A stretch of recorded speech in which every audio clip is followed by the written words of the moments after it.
Are the Faroe Islands paradise or nowheresville? If I get arrested on the Faroe Islands, I'll have a good rest in the wonderful prison. They dig up a tunnel for the village of 11 residents. I doubt anyone in Russia would dig up a 2-kilometer-long tunnel for a village of 11 people. High-end architects design village buildings. Then they realized they could cover roofs with turf and moss, or plant grass up there. It turned out cheap and warm. Each more or less inhabited settlement has a football field. I'm not talking about large cities, I'm just passing from one village to another. And each of them has a fine modern football field. In this video, I'll show you the Faroe Islands. We'll roam around the capital, witness salmon farming, and look at stunning villages.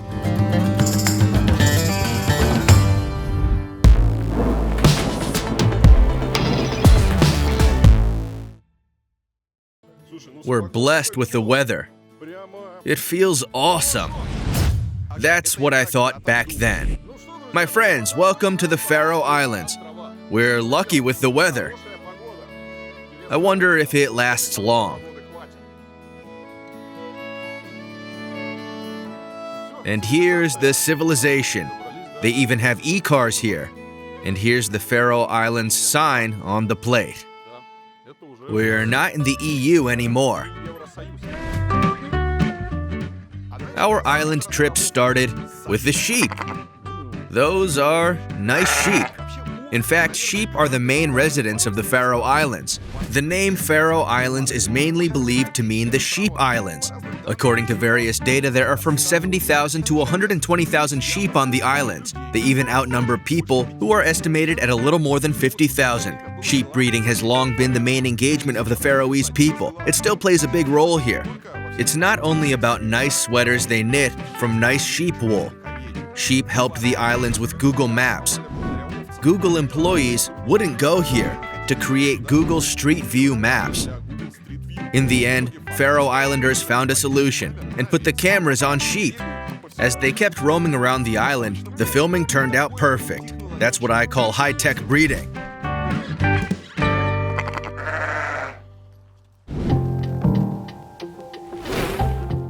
We saw a sheepfold, and now it's time for a people pen. It's also pretty fine. The lovely building behind my back is not a 5-star hotel. It's a prison. One of the world's fanciest prisons, in fact. Just look at the view they have here. It's fantastic. It's not just a prison. It's the only prison on the Faroe Islands. And it's so fine. Forbes wrote an article both about it and the local Michelin restaurant. The Faroe Islands are rather secure. The locals estimated the level of safety at 82%. The figure is higher than in Japan and equal to that of the UAE. Last year, a little more than 600 offenses took place on the Faroe Islands in general. They were not crimes or anything, just regular breaches of law. Almost 20% of the offenses were related to indecent behavior. Most breaches do not end up in prison. That's why they have only one prison on the Faroe Islands, and only for non-violent breachers. So I'd say it's a kind of detention center. All severe offenders are sent to Denmark. Here, they keep only those who simply need to work on their behavior. Given the amazing view, the work surely goes well. Apart from the lovely view, the prison has a mini golf course. Offenders have private cells with TV sets. It looks more like a hotel. The prison is suitable for 12 offenders. If I get arrested on the Faroe Islands, I'll have a good rest in the wonderful prison.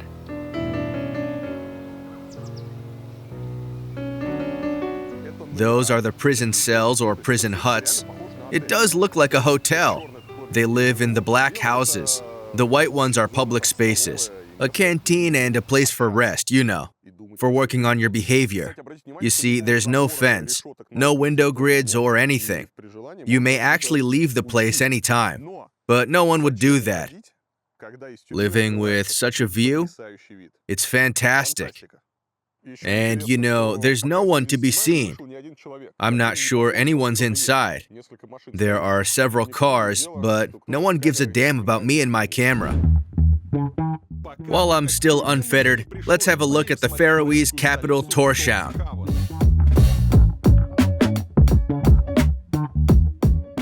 My friend, that's the house of the 1,000-year-old parliament.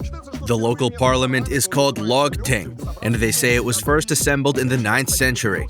It's one of the 3 oldest parliaments in Europe, along with Tynwald on the Isle of Man, and the Althing in Iceland. The Lagting is the highest legislative assembly on the Faroe Islands. It appoints the prime minister and the government. The parliament contains 33 members from as many as 6 parties. The Social Democratic Party has most of the seats now. After the elections of 2022, it got 9 seats, with 26% of the votes. It's the most success a Faroese party gained since 1990. But the elections couldn't do without a scandal. The leader of the Center Party, the foreign minister Jens Avrana, stated the Conservative Party's leader, Soren Pape Poulsen, would not be suitable as prime minister because he was homosexual. That's how it goes. As a result, Avrana got fired. The coalition of parties was disassembled, and Social Democrats won the elections. The Faroe Islands were never ruled by a king, although they are part of the Kingdom of Denmark. The Faroe Islands have long been a part of Denmark, but since 1948 they've dealt with internal affairs. Denmark is in charge of foreign affairs and military defense. But the Faroe Islands are not an EU member, unlike Denmark itself. It provides certain liberties for them, like whaling, which is prohibited within the EU. They also have their own rare language that even Google Translate doesn't work with, although they use Danish currency, namely Danish krones. Torshavn is believed to get populated back in the 9th century. That's when the first Faroese parliament was assembled. In fact, only Tinganes was inhabited. It's a peninsula with government buildings. In the 16th century, the population of the Faroese capital was around 100 people. Trading went well. Special barns were put up, but the fire of 1673 destroyed them all. A gunpowder warehouse exploded back then. The Munkastova Monastery is one of the few buildings that survived the fire. It's one of the oldest buildings in Torshavn. But there are even older ones outside the capital. We'll see the oldest building on the Faroese Islands a little bit later. For now, let's walk around the monastery. That's the government quarter of the peninsula. I'm climbing up the stair to the ancient monastery.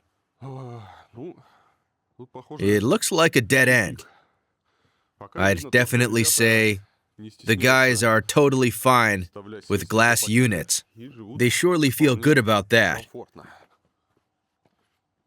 Is there... Oh yes, here's a kind of passage. And here comes the beauty. They have grassy roofs. That's how the monastery looks like. Here's the Ministry of Finance all of a sudden. Here's a monastery, and here's the Ministry of Finance. Given the half-faded pot plant, the finance doesn't go well. Here's the Prime Minister's office, and a sign with a sheep. The Ministry of Finance. Check this out. It's also the Ministry of Foreign Affairs, Trade, and everything. I hope we meet an official. Here's a historic street lamp. And that's it with the government quarter. Here's a beautiful stone-flagged street. Looks pretty nice. The gutter looks especially nice.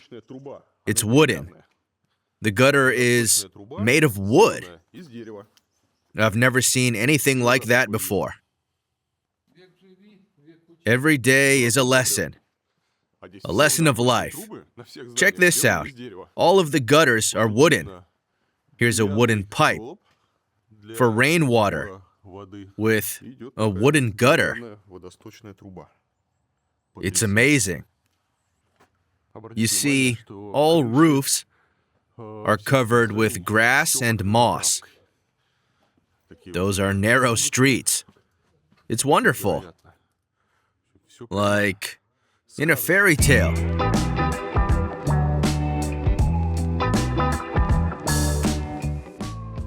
Everything's grassy. Some roofs are covered with thick grass. Some are cropped. Not all of them look smart, although shaggy ones look even better, like genuine fairy tousle. Check out the luxuriant thicket. Amazing. Here's an announcement for visitors. Dear visitor of our neighborhood, we appreciate your spending time here in the historic area.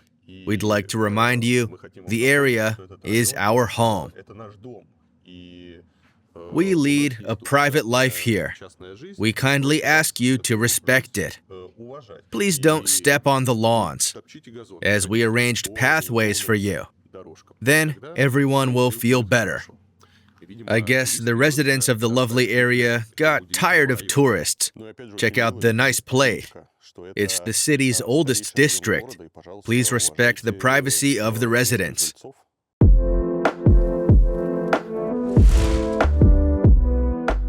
We haven't met any of the officials, so we went ahead to look at Faroese architecture. This time it'll be modern. That's one of a strong wind.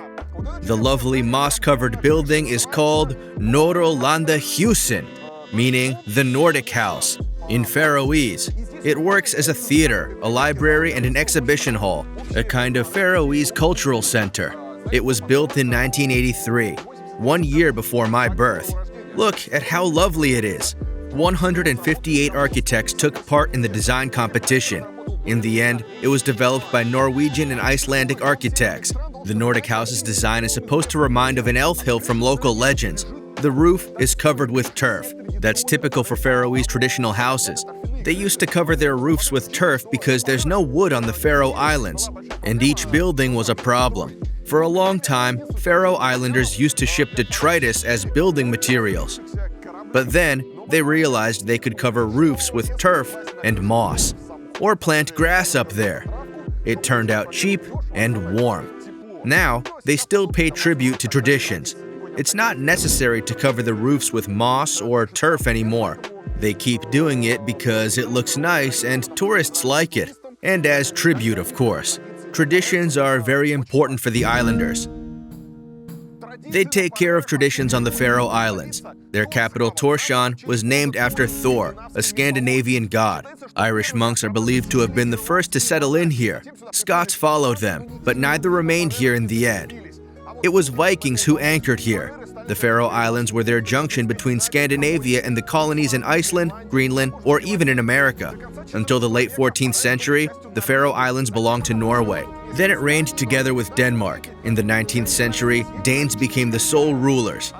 The Firenga saga proves Vikings were the first to settle in here. It's an Icelandic book, telling us the story of Harald Fairhair, who arrived at the Faroe Islands with his people. He was the first king of Norway.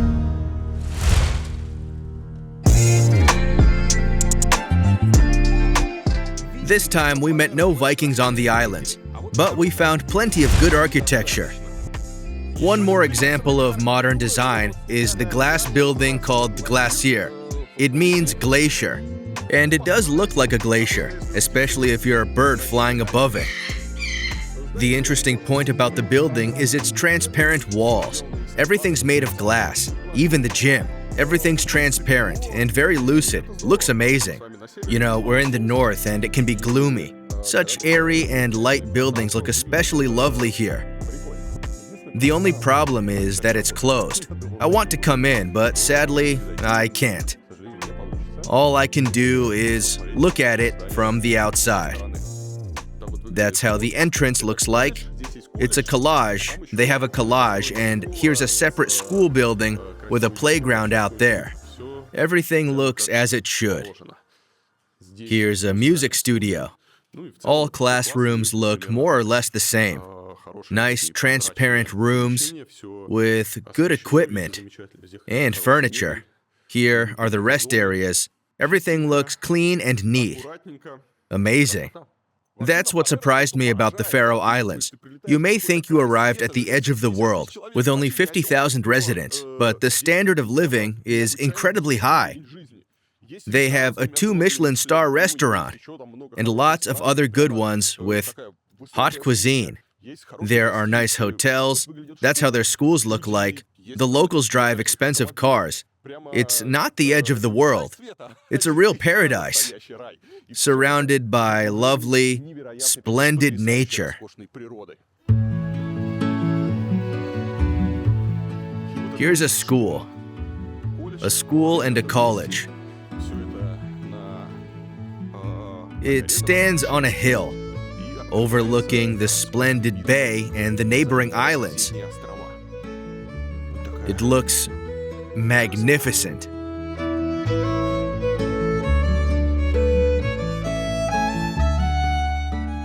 We enjoyed the lovely school. Now let's head off to a lovely village.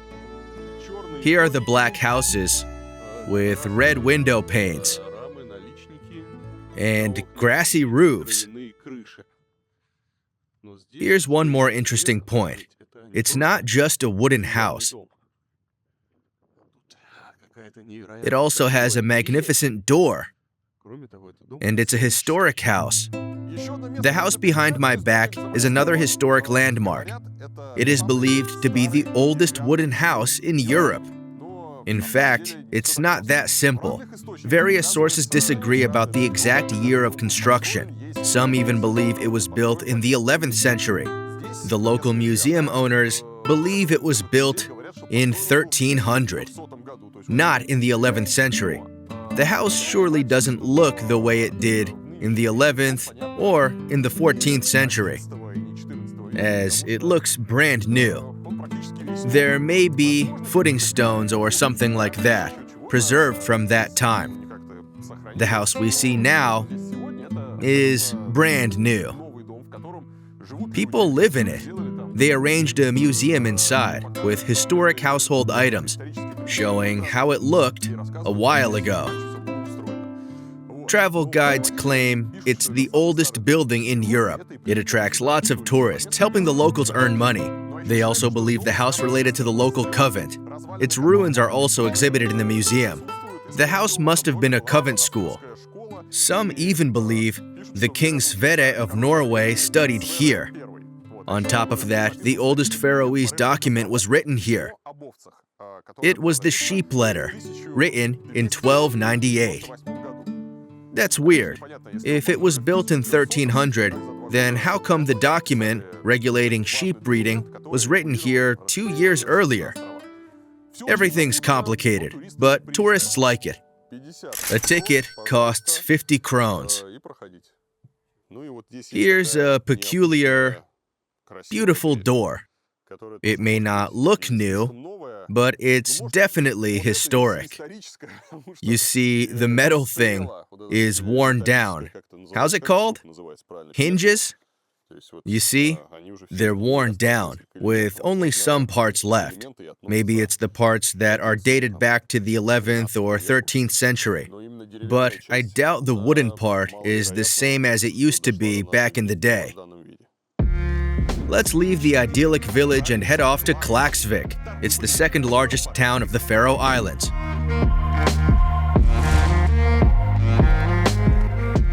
Once, Faroe Islanders earned money from sheep.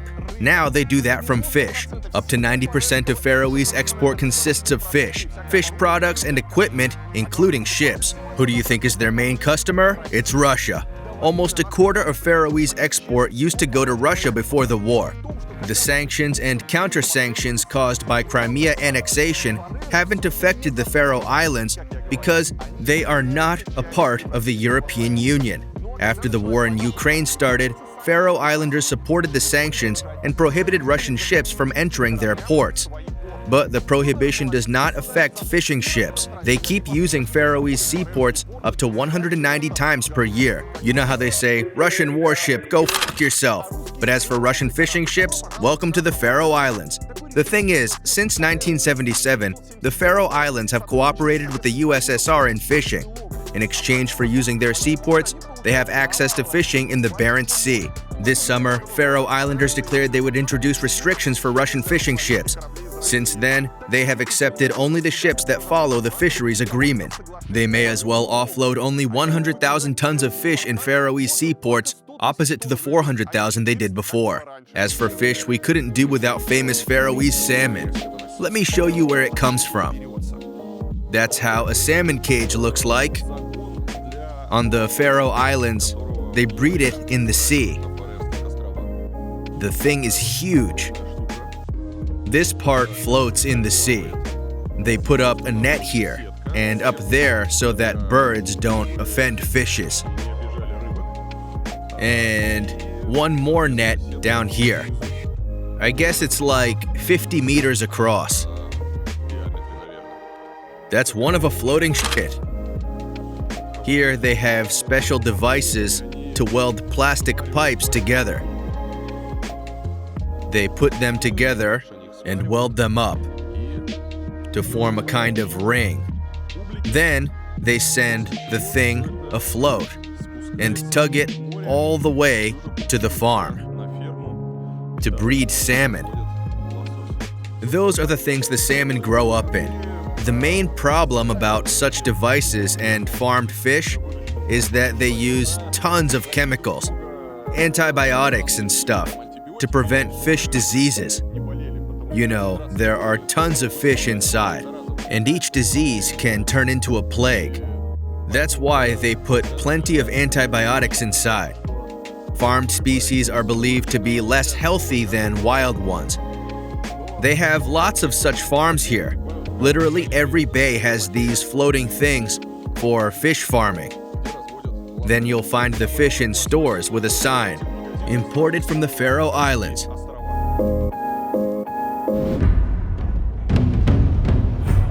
By the way, such farms are blamed for damaging both people and fish. Famous singer Bjork released a song lately struggling against bad breeding conditions at the salmon farms in Icelandic Seyðisfjörður. She will donate money from the release to the citizens so that they can help close salmon farms. The thing is, such farms make salmon grow up several times faster than in wildlife. Many fish are born mutated, and all of them are affected by sea lice. Farmers use chemicals to deal with them, damaging both salmon and the whole fjord. Sometimes fish flee from the farms and jeopardize wild salmon population. Say, in October 2023, thousands of tons of salmon infected with sea lice were urgently drawn out. In Seyðisfjörður, people protested against opening new farms, but so far the protest is ineffective. It's quite natural, as salmon farming is rather beneficial, and many Faroese wonders live off fish breeding. Klaksvik is the second largest town of the Faroe Islands. Although the population is around 5,000, not only are there new Faroe Islanders, they don't really wish to live in one town. They prefer secluded, picturesque places like Gasadalur village. The data of 2020 estimated the population of Gasadalur at 11 people. Here's a typical Faroese landscape: pretty houses, green grass, and rocks. The weather is often rainy and foggy, but we got lucky here. Here's the main postcard view, blessed with fine, sunny weather. The legend claims the village was founded by a woman kicked out of Kirkjubor. We've already visited it. It's a town with a 1,000-year-old wooden house. A woman named Gesa was kicked out of the village for violating religious fast. She came here and founded a village named in honor of Gesa herself. According to another version, Gasadalur simply means Goose Valley, as a tribute to migrant geese camping here. They put up nice signs on tourist landmarks, asking us to respect local nature and people. Use only designated paths and do not dump waste. Those are perfectly designed paths. It's a pleasure to use them. Gasadalur is a remote place, even for the Faroe Islands. Well, it used to be. The massive hill made approaching by boat impossible. The locals had to sail to the nearby village and walk on foot to their village. It was amended during World War II, when the Faroe Islands were occupied by the British, who constructed the stairway. As for now, the stairway looks kind of dangerous. It's not a standard, duly constructed stairway, but a rather steep, dilapidated one. But let's give it a try. While climbing down the stairway, it seems there's a bluff down there. Vadim's standing on the edge. But no, it's not that. Hold on. It's not a bluff, it's a steep stairway. Very steep. Vadim, if you lose your footing, I won't go down there for you. I guess only brave people who are not afraid of breaking a leg on the stairs can come here by boat.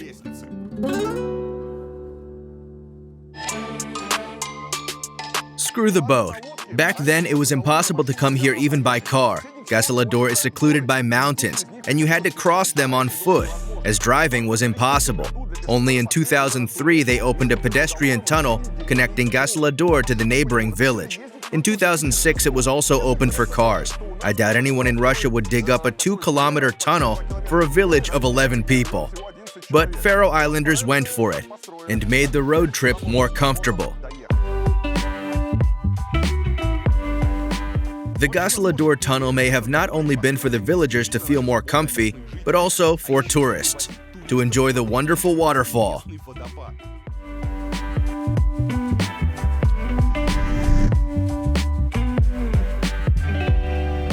The beauty of the Faroe Islands is not limited by special places. It's everywhere on your way. Just take a look around. The Faroe Islands are not just beautiful, they're incredibly beautiful. No matter where you go or where you drive, each small village is a masterpiece. You can't stop taking photos. Each step is a place to film. I envy the locals who see it every day. You can even see an old church on your way. Check out the design of the church. Here are wooden gutters again, and a grassy roof. Everything looks plain and simple, but it follows the same principles as all traditional huts do. The landmarks are equipped like a city, all for the sake of tourists. That's how hiking route directions look like. They're peculiarly designed and ask tourists to respect local residents and nature. That's one of the signs. Here's a nice map with a track to another riverbank and all the information you may need. Here's a point about tourist infrastructure. Everything looks like in Iceland or Norway. Lots of organized paths and maps. The maps are specially designed and well made. There are toilets, all necessary information, and booklets. If you travel alone, you will easily deal with it. You can rent a car and totally enjoy your road trip. The main difference from Iceland is the lack of tourists. Iceland's been a bit overcrowded lately. The Faroe Islands have survived so far. There are not so many tourists arriving here, and it's charming in its own way.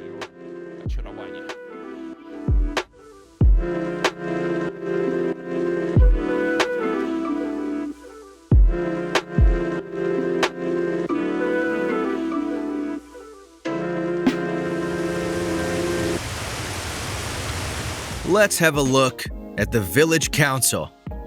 My friends, we're in a small settlement called Estra Kommuna. It's a local town, combining several small villages. It's relatively large. The population of its villages is 2,000 people, composing a small settlement. What should a settlement have, except for a shop? It should have an authority office. That's how it looks like in here. The building was designed by Henning Larsen, a famous Danish architect. You might have seen the Copenhagen Opera House. It's one of his works. He also designed the Mofa building in Saudi Arabia. The famous Danish architect also designed the local authority office. the City Hall. The design refers to traditional architecture. Check out the black walls and grassy roof. One more interesting point about the building is that it represents a kind of bridge. You can cross the river and go to another bank, and the roof of the building serves as a bridge. As any modern public building, the authority office is open and has fancy public areas. You can solve any problem here. The place is amazing. Sadly, they don't let anyone in on Sundays. But we can see the amazing interior of the public office through the glass. Here's the entrance, and it's closed. Look here, is it a doorbell? Here's the reception zone. It's a post box, isn't it? Someone hasn't finished their candies. And here are office rooms. I'm not sure I can look inside, but we have a good reason. Our love for art. That's how the building looks. They're still improving the territory. Now, let's climb up to the roof. It's a good example of constructing iconic buildings in a small town with the help of famous architects. It's important for the residents of a small town to feel special and significant. They should realize their standard of living is no lower than that in large cities. They have all kinds of service and wonderful views available, good architecture, and everything. It plays a big role in supporting high living standards for the residents. It's not an ordinary bridge. It's a kind of small rest area. You see, they put a bench here. I wouldn't call it convenient. It could have been better, in fact. But at least you can sit on it and look at the football field on the other side, with kids training on it. Here's water down there because the building spans across the river. Here you can climb down. That's how the building looks from behind. It's nicely designed, with due respect for local traditions and nature. Here's a village. As you can see, they're not fond of mossy roofs in regular, non-tourist settlements. I can see only a few huts with grassy roofs. Most huts have regular steel roofs with plain design. One more peculiar point about the Faroe Islands is that each more or less inhabited settlement has a football field. All of them have large fields, with bleachers and illumination, and someone's always playing. I'm not talking about large cities. I'm just passing from one village to another, and each of them has a fine, modern football field. Although the Faroe Islands belong to Denmark, they have their own football team. It's never been selected for World or Euro Cups, but it has won island games twice. It's a kind of Olympics for small islands. The team of Jersey Island won the latest games. It's a self-governing British Crown dependency. Faroe Islanders don't participate in the games anymore, as the team has higher hopes now, say to repeat the triumph of Iceland, whose team played in World Cup's playoff recently. Unlike Saudi Arabia, the Faroe Islands invest not in inviting foreign celebrities, but in kids' sport. That's how the Faroe Islands looks like. In my next video, I'll show you the life of Heavenly Places residents. On our way, we'll check if the place is truly heavenly. If you loved the video, don't forget to hit like, subscribe, and leave a comment below. Don't forget to post the video on Reddit and share it to your friends via WhatsApp.